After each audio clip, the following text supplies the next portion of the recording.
Bienvenidos a Galería VIP. Está con nosotros el cineasta Gary Alarraqui. Bienvenido. Muchas gracias. De estreno, supongo. Sí, aún nada de la premier. Mañana, Nosotros los Nobles. Es Cuéntanos correcto. todo. Nosotros los Nobles es una comedia de un papá millonario que se da cuenta que sus hijos son una bola de tarados buenos para nada, y entonces los hace creer que quebraron y que son buscados por la policía, y entonces se los lleva en calidad de prófugos a vivir a un vecindario pobre, donde para salir adelante tendrán que hacer lo que nunca antes habían hecho. Oye, es muy cómico para los que hemos visto unos pedacitos, pero también ha de ser una tragedia para los que viven cosas así. No, sin duda, si lo vives en la vida real es una tragedia, pero si te lo están haciendo de broma y el público sabe, siempre es chistoso. ¿Pasó en tu caso? No. ¿Nunca en la vida? ¿Qué? Esta situación, ¿Quiebre? por ejemplo, del papá que de alguna manera te facilita la vida por las influencias, por el dinero, por la experiencia, por el nombre.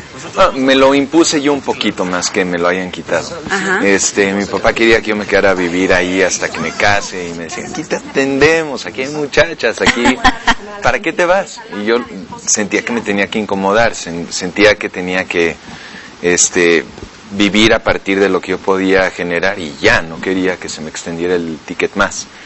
Entonces, temáticamente, digamos que viví cosas similares, y también cuando estudié en Los Ángeles, conseguí trabajo en productoras de Hollywood, donde, pues, mi trabajo era básicamente choferear y ser la sirvienta del lugar, sin que me paguen. Y a cambio me dejaban leer guiones. Asistente. Entonces, sí. Oye, y aquí retomas el estereotipo del mi rey, los Dreamers de Acapulco. Sí. Cuéntanos.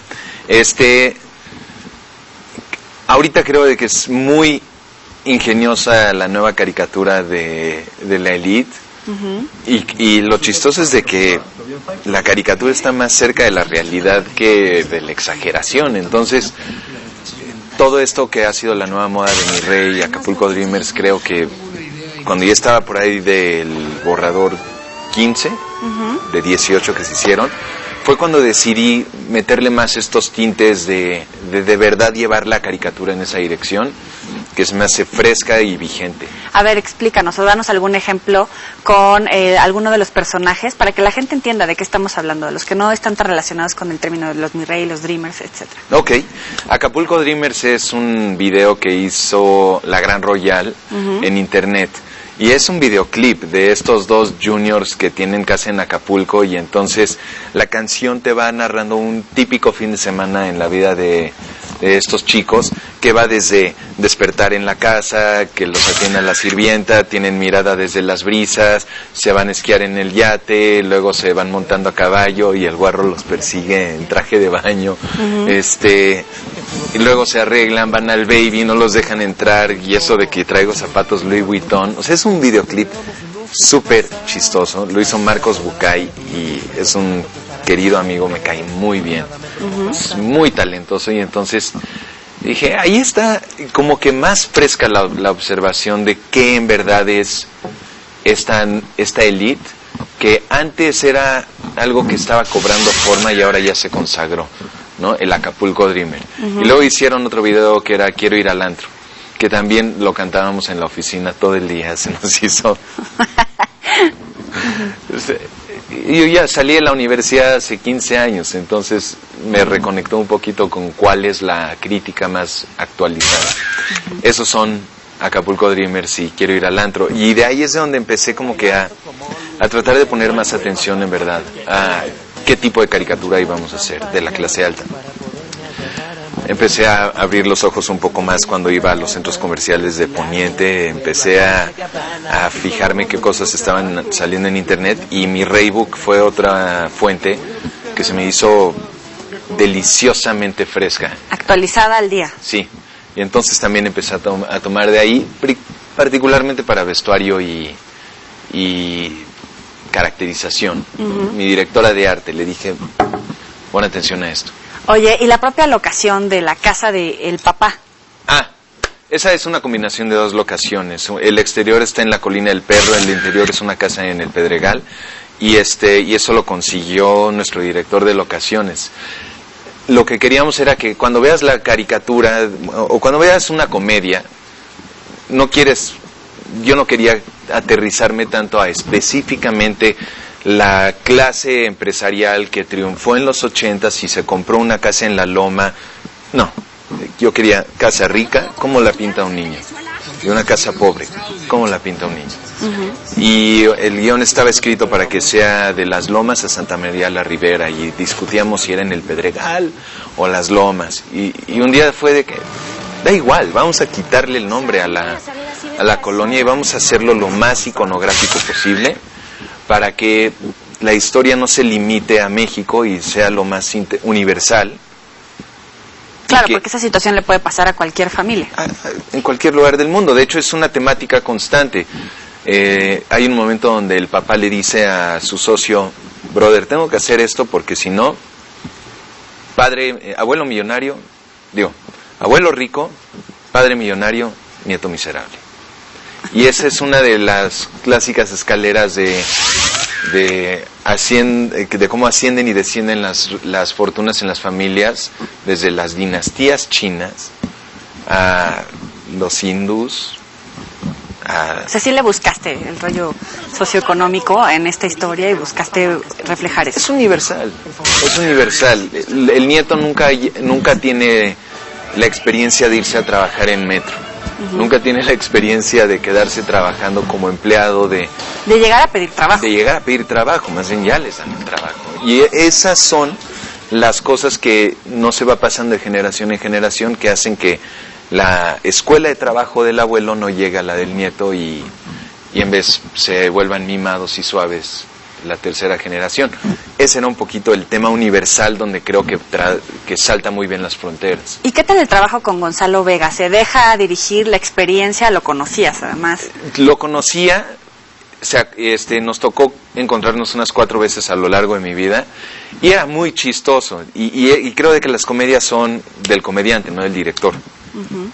Gonzalo tenía percha, experiencia en La Señora Presidenta, tiene una frescura para conectar con el público y además era de la generación de mi papá y había algo ahí que yo estaba viendo de mi papá y su compadre, que también era amigo de Gonzalo, que dije, Gonzalo puede entender muy bien lo que quiero retratar. Entonces en el set trabajábamos juntos, platicábamos mucho del personaje. Él había pasado por cosas tan similares al personaje que me decía, a veces se me van a cruzar los cables, entonces encárgate de separar, que no vaya yo a traer a Gonzalo tanto adentro de Germán que desaparezca Germán. Entonces ubicamos las similitudes, las diferencias y siempre estuvimos trabajando sobre eso. Y fue Pero un reto. Es un profesional, Gonzalo, quiere que lo dirijas. Entonces lo único que yo tenía que hacer era dirigirlo y él quería ser dirigido. Entonces en verdad nunca hubo discordias, excepto en un momento donde era el clímax y él sentía que la escena tenía que tratarse de una cosa y yo de la otra, y ahí fue una conversación filosófica que ya no iba tanto al personaje sino al mensaje de la película.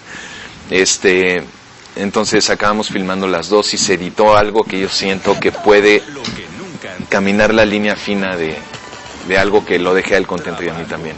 En el caso de Luis Gerardo Méndez, Carla Sousa, Juan Pablo Gil, también son parte del elenco. ¿Cómo trabajaste con él? Delicioso. Fuimos cómplices. ¿Se sentían también identificados con esos papeles? No tanto. Juan Pablo nunca había conocido a un hipster. Me lo llevé a la Condesa para enseñarle un poquito de qué estaban haciendo los hipsters hoy en día. A Luis Gerardo. Hippie, ricos, los hipsters Mira, los hipsters es como esta nueva clase creativa que ya son hippies que trabajan y viven de trabajo creativo, ¿no? Es un poquito como yo tengo definido al hipster. Les gusta encontrar sus propias músicas, su propia forma de vestir, tratan de ser diferentes y tener una... digamos que tienen que mantener su creatividad fresca, entonces constantemente están explorando festivales de música, festivales de cine, los nuevos autores, andan blogueando todo el día. El internet ha democratizado mucho tu acceso al entretenimiento y el hipster configura mucho su entretenimiento a partir de sus propios intereses versus público pasivo que le gusta lo que vengan de las estaciones populares o de lo que te venda Hollywood, que recibe pasivamente su entretenimiento. Eso es el hipster un poco. Entonces, por ende, quiere que la gente sepa que él es diferente. Llevé a Juan Pablo a que conociera eso, se empezó a llevar con algunos hipsters, empezó a aprenderles un poquito más y fue construyendo Juan Pablo a su versión de un hipster. Luis Gerardo no tiene nada de mi rey, nada. Entonces fuimos a unos cuantos antros en Polanco y en Bosques de las Lomas. Empezó a interactuar con muchos de ellos y vimos cosas muy chistosas. Cuando ya vas con los ojos de investigación, estás mucho más despierto para ir detectando qué cositas están haciendo todos. Y lo que nos... Qué divertido. Y cuando decíamos, no es cierto, se pone la tarjeta de crédito en la frente para pedirle al mesero de tomar. Esto se queda, ¿no? Y buscábamos dónde ponerlo. Y Carla Sousa vino con nosotros. Y también ella como que conoce el mundo que queríamos retratar, pero es todo lo contrario a esto. O sea, Carla es una niña que desde chiquita quería ser actriz, nunca le facilitaron nada excepto educación y que pueda mantenerse módicamente bien en los países donde estuviera viviendo. Y estudie actuación. Entonces se metió al baño de mujeres y le tocó una de estas chicas que lleva trabajando en la discoteca 7 años, vendiendo cigarros, perfume, chicles. Y Carla le dijo, ¿qué me puedes decir de estas niñas? Que voy a interpretar a una de ellas en una película. Entonces dice, no, pues fíjese que todas son, o están enojadas con un papá o con un novio.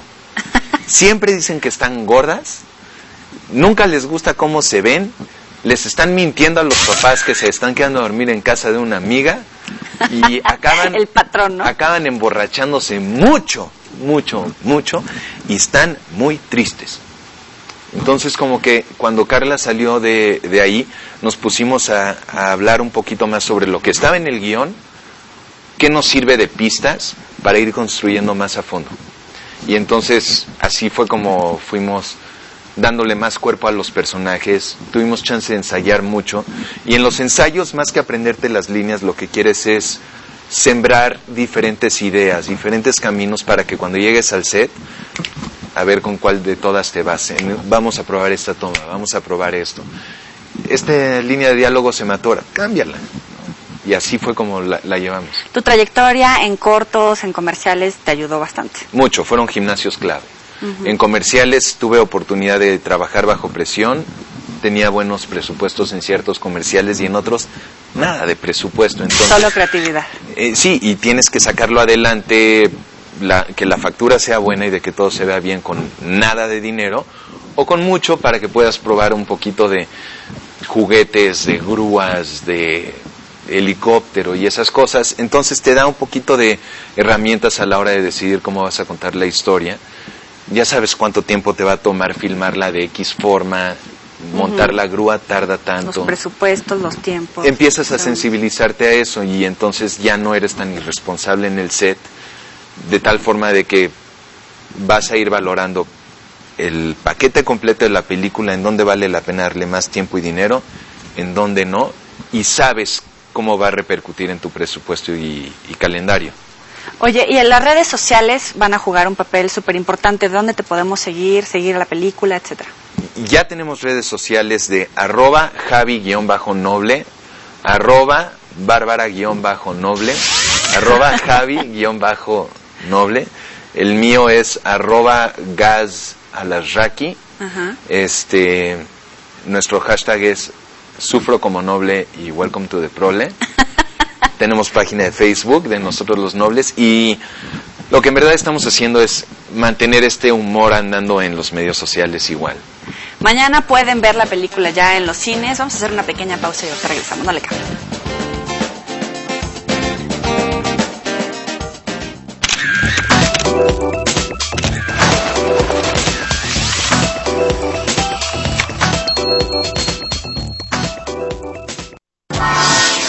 Una comedia chilena que ocurre en otra época, pero con unos chistes buenísimos del siglo XXI.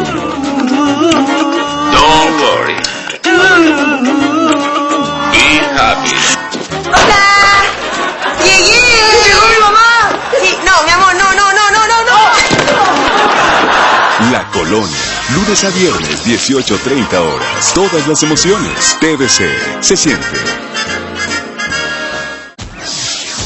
Para esta profesión se necesita mucha fortaleza. Conoce el ejemplo de otras que, como tú, están siendo las mejores. Hacer bien un trabajo es todo un arte. Profesión Mujer. Martes 1:30 horas. Todas las emociones. TVC. Se siente. El futuro no podemos saberlo, pero sí podemos conocer qué dicen los astros acerca de cómo debemos enfrentar nuestro presente para construir un mejor futuro. Y los que tengan muchos planetas en la casa 12 es las finanzas, ahí está el dinero. En este caso, para esta semana, tenemos a Marte, buen movimiento, finanzas, los Aries y demás. Porque tú eres parte del universo. Complot, enemigos ocultos o conspiraciones o conjuraciones de no sabemos en las relaciones de trabajo. Acércate a él, Las 12 Casas, con Víctor Segarra, lunes a viernes 11 horas y su repetición a las 20 horas. Todas las emociones. TVC. Se siente. Cuando terminamos una relación, hay cosas que podemos hacer y dejar de hacer que realmente nos pueden complicar la existencia. En nuestro próximo programa, aquí conversando con Mario Guerra, reglas para mejores rupturas amorosas. Conversando con Mario Guerra, viernes 12:30 del día, por TVC.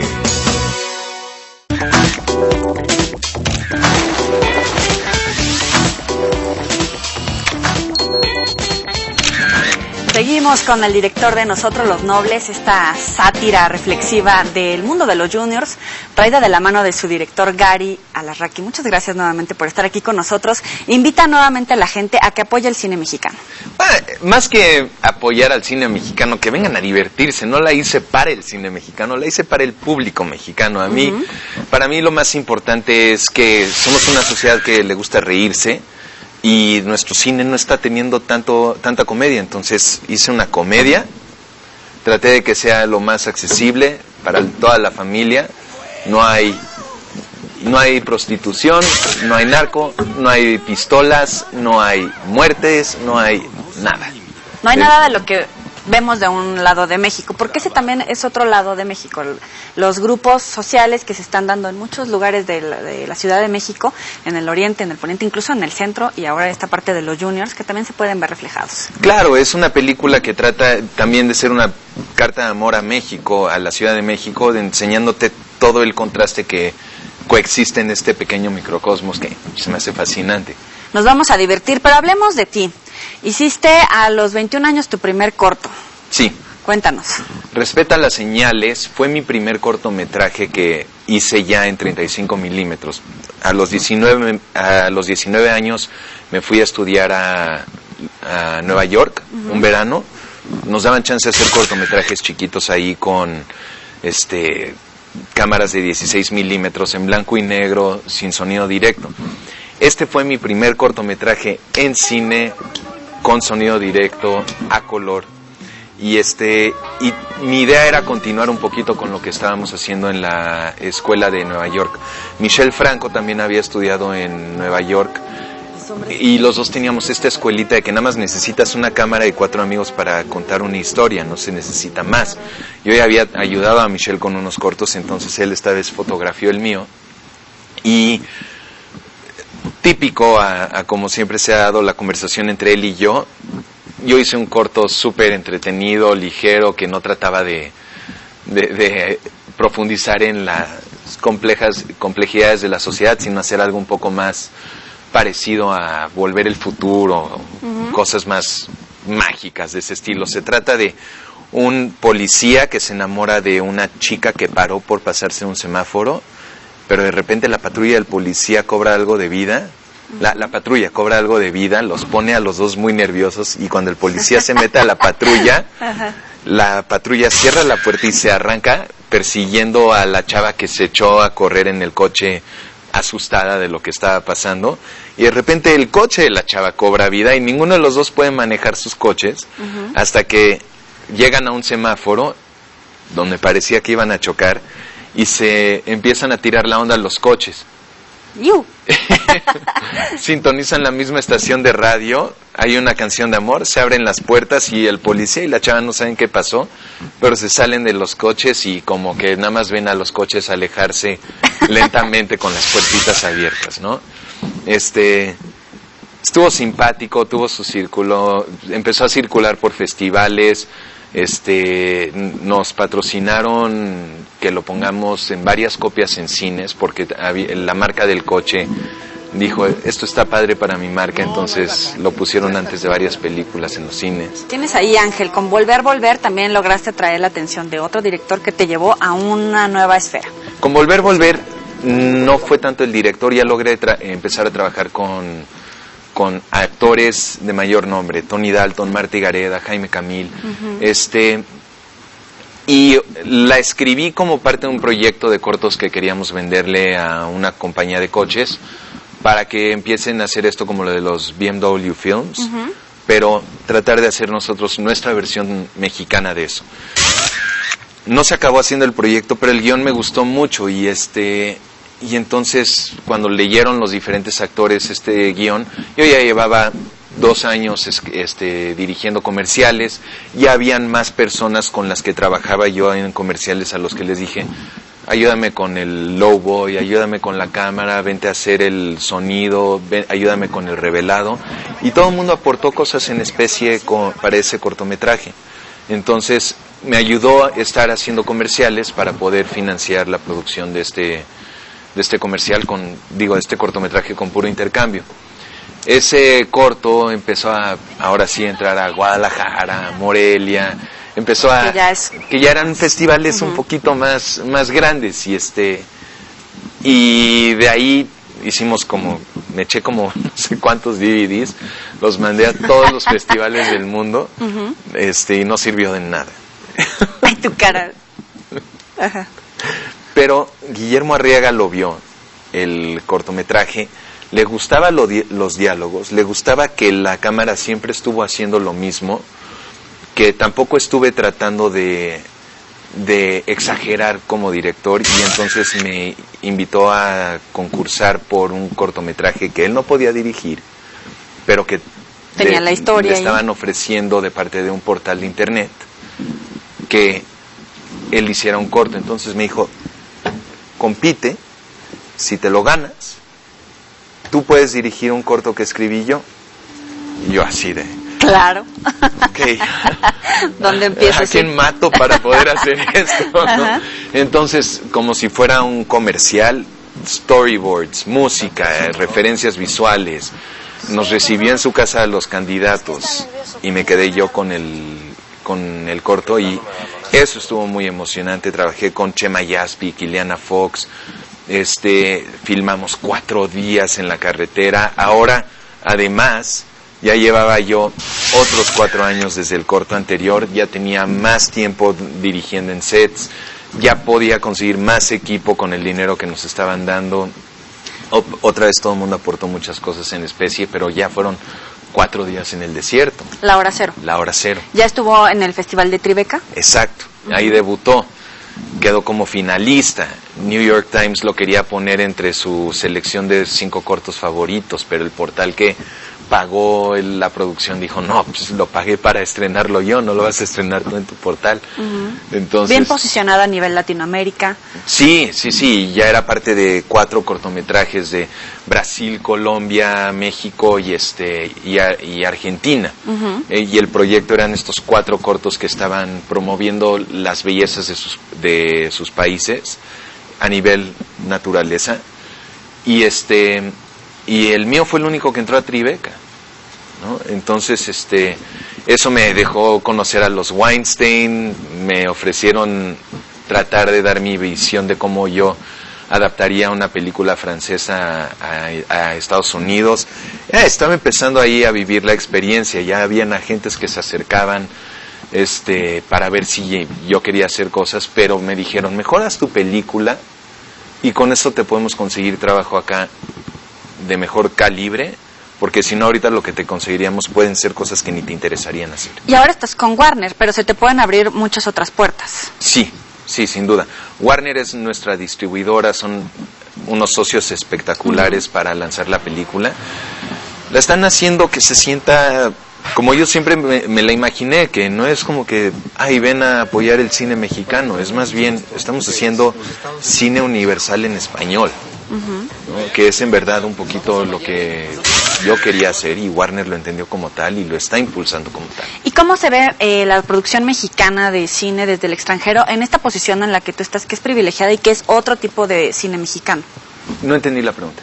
¿Cómo se ve? ¿Cómo lo ves tú? ¿Cómo ves al cine mexicano? Las propuestas que generalmente hablan de violencia, narcotráfico, sexo, alcohol y drogas, etcétera. Cuando tú vienes y pones una comedia con otro tipo de contexto incluso, que también es México. Sí, pues de cierta manera yo sí siento que es importante que se abra un poquito más el espectro del cine que se hace. Muchos directores, y no los puedo culpar por hacer esto, hacen cine para que entre a festivales.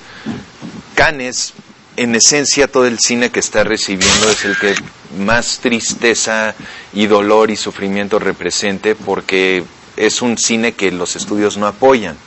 Y de cierta manera es un cine que te habla de otras verdades del mundo, y creo que tiene mucho valor.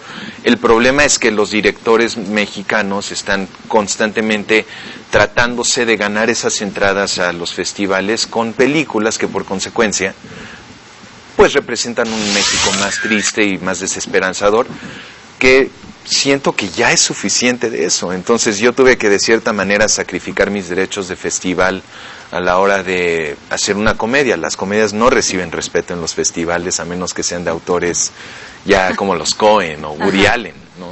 Entonces dije, no me importa, ya quiero hacer algo que mi abuela pueda disfrutar y que los abuelos de mi esposa no me anden preguntando en la comida, explícame la película, no entendí esto, ¿por qué el otro? Y que se estén enojando todos ellos de que tienen que entrar a ver una película donde hay muerte y violencia y los haga sentirse tristes y sin esperanza. A mí, Mis Balas se me hace que quedó increíble, se me hace que representa bastante bien cómo está ligado México en el gobierno, en el ejército y los medios, y cómo el pueblo mexicano pues está literalmente a la merced de lo que el narco quiere hacer con ellos. Pero cuando salí de ahí yo ya estaba listo para empacar y irme de México. Y también creo que es importante que el cine no siempre nos deje con ese sabor. Para ti, ¿qué es el cine?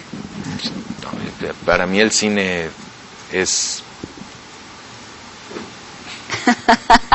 sentarte en una butaca y disfrutar de ver otro mundo, conocer otras cabezas. Vamos a la sección de los 7 pecados. Te voy a ir diciendo cada pecado, diviértete. Ok.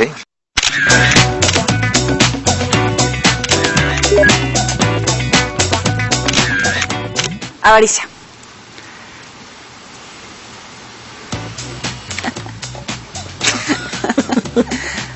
Avaricia. Wall Street. Envidia. Veneno. Ira.